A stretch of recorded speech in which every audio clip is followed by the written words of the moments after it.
Hey everybody, welcome back. So I've made Bannock bread a bunch of times on video, but today we're going to make it with a little bit of a twist. Today we're making garlic butter flatbread or garlic butter Bannock bread. Let's get started.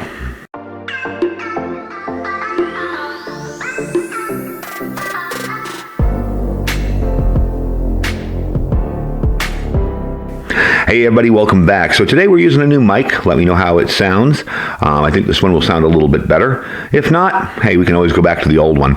So I wanted to show you a new way to do this with all sorts of shelf-stable ingredients to make Bannock bread, but make it a little bit tasty. Sometimes when you make it, it can be kind of boring and plain. This is a new recipe to me, and I've tried it once before, and it was absolutely amazing. Instead of water to make your dough, you're going to be using yogurt. And today, we're using this here. This is yogurt powder. It is a powdered yogurt, and I did mix up a little bit. I used 2 tablespoons to 1 cup of water.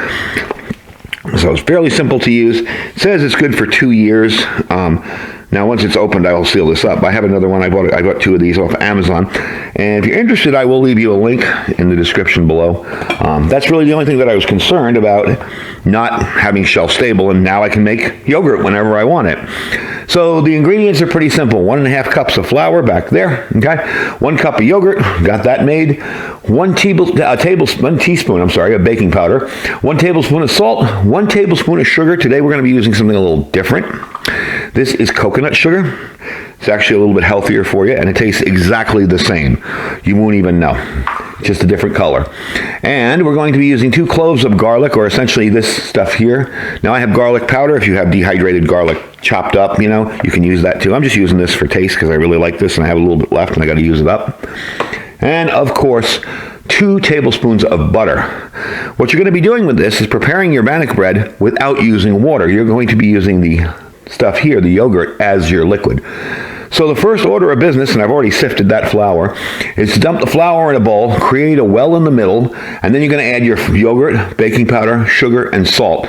Mix it all together until everything is absorbed. So let me get that set up for you, and we'll show you how it works. All right, so we're going to start adding the ingredients. I just kind of made a little well in the middle here to mix everything in together. We've got 1 teaspoon of sugar. I'm going to go with the baking powder next. Wipe that out. And we need 1 tablespoon of that. There we go. Okay. I'm going to do the salt.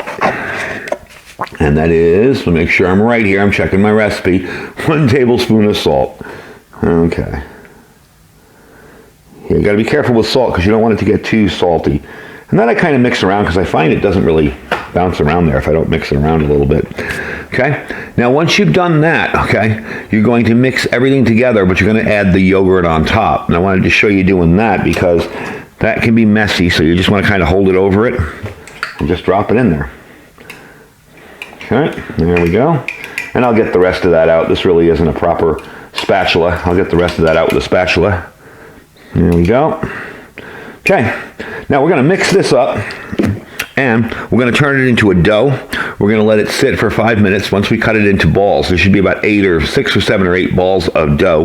We're going to let them sit on here for a minute or 5 minutes, and then we're going to roll them out. So let's get that all mixed together. I'll show you what it looks like. This is what it should look like when you're done, and you notice I started using it. It's very messy in the beginning, so I started using a fork just to kind of get everything mixed up in there. And that's the consistency you're looking for in there, okay? Now what I'm going to do is put a little bit of flour down here so it doesn't stick and separate this into so many balls. I don't know how many I'm going to get. They say you should get 8. We'll see. Remember, I'm going to be cooking it in a pan like this. I want to roll it thin and flat and kind of have it so that it's a thin, flat bread, and not thick like Bannock. But we'll see how that works out. So let me get some more flour down here so it doesn't stick.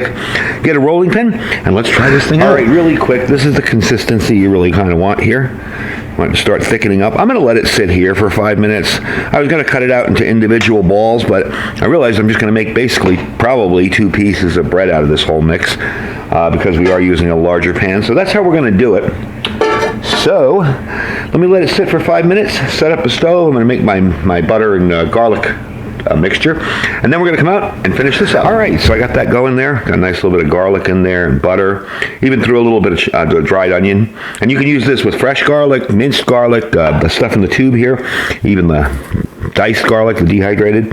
So what I'm going to do now is get a little olive oil in this pan and attempt to make one of these. And I am going to spread it around because this dough is very sticky. I'm going to spread it around and see, make sure we get it into every little nook and cranny there. And yes, I did wash my hands.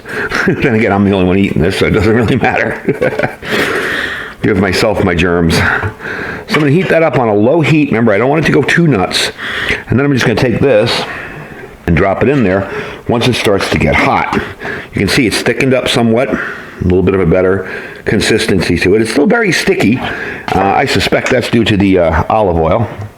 So we'll try this thing out. The joys of working in closed quarters. Close quarters, I should say. Let's see. All right, so I'm going to let that heat up a little bit. Then we're going to put this in, put it as flat as we can, and cook up a piece of this. Now, I have found that when I'm doing this recipe, it helps to keep a lid on the pan because it bakes it. Otherwise, it gets sticky in the middle and yucky on top. So we are going to let that sit and bake a little bit. I have it on a very, very low heat. I'm even going to turn that a little lower. And we're just going to let that sit. And I'll bring you back with a plate, and we'll try this thing out and see how it turned out. All right, so it's really come out well. I got to pick up the camera a little bit when we get it down and look at it. But it really came out nice. So I'm going to take a little bit of this garlic and this stuff here. And while I'm still waiting for the middle to bake a little bit, we're going to just cover it in that and let it sit. It's on an extremely, extremely low heat, so I'm not worried about burning it. We're just going to let it cover, and we'll let it finish up, and I'll bring it back, move everything out of the way, and we'll give this a taste test and see how we like it. All right, so there you go. It's done, about 7 minutes on each side. Came out really good. One of the reasons that I did this on video was to ask other people who might be bakers who have done this before or worked a lot with flour. Remember, I didn't do a lot of my own baking up until a couple years ago. Is how to make this a little less sticky. It was very hard to work with because it was very sticky. Originally, I was going to cut it into balls, but then I realized I got a big pan. I'm just going to make one loaf of bread. So I do want to taste it because it looks amazing. And it tastes amazing too. Really, really good. Yeah, the yogurt gives it that fresh flavor. It doesn't taste kind of like, I don't know, Bannock bread's really good to me. I love it. But sometimes it can taste a little grainy. This tastes like freshly baked bread. Really, really good. I do like doing it in the pan and covering it because it kind of baked the inside a little because it is a little thick. But man, that came out good. So really the only thing I'd like to reduce on this is the stickiness of it when I make it. When I add the dough, it's very, very sticky. Even with, stuff on my hands, flour on the table, it just stuck. So I figure I'm going to make it in a pan. It's really good. But the taste is on point. It is awesome. And the yogurt powder works very, very well. I will put a link down below where you can pick that up in the description. It's just really good. Nice long shelf life. You don't have to worry about it going bad in your fridge. Gotta love it. So anyway, that is garlic butter flatbread or garlic butter Bannock bread. And it's very simple to make. Very easy. I hope you guys enjoyed it. Remember, you can do this over an open fire. You can do this over, like I did with a little stove, with a little burner, whatever. It can be done anywhere. You can pre-mix the mix and bring it with you in a bag. Once we solve that stickiness issue, which I think we can do, I'd probably just squeeze it out of the bag onto a pan probably. That's what I did. I just squished it flat. So definitely good stuff. I like the fact that we're using the yogurt instead of the water. Kind of seemed a little, it adds some flavor to it. It adds some body to it. I will try it with regular yogurt. Maybe that will reduce the stickiness some. But the dough was really sticky and hard to work with. But once you get it in the pan and heat it up, that is really, really good. I'll give you a little look at it. And I did burn the bottom a little bit to bake it, but it came out really, really good. Anyway, folks, that's the video for today. Hope you guys enjoyed it. Like I said, I'll leave a link to the yogurt powder if you're interested. Folks, don't forget the links down below. Freeze-dried Wholesalers has a lot of stuff back in stock right now. Their pastas are back in stock. And yes, they work faster than regular pasta. Somebody asked me, why would you want, freeze-dried pasta? Well, they parboil it and freeze-dry it. So literally all you got to do is put it in some water and wait about 5 minutes, and it's ready to go. If you boil it in water, it'll be about 2 minutes, and it's ready to go. So that stuff's back in stock. They have those green chili fire thingies. Love those things. And those are back in stock, too. So definitely check them out. My link's going to save you 15% on anything you buy there. We also have our Amazon affiliate store. That link down below has everything that I use in the channel, usually along with items I review in the channel, so check that out as well. Our My Patriot Supply link. Don't forget to check that out, folks. If you've got no food and you're just getting into this lifestyle, and you want to get prepared, they got a good jump starter this month, a 4-week food kit, $60 off or $70 off. I'm bad, I forget.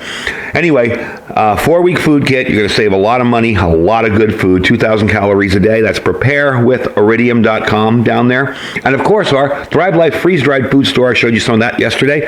Really good food as well. Those are the 3 companies I trust when it comes to food storage. I thank you guys for watching. Stay safe and stay prepared.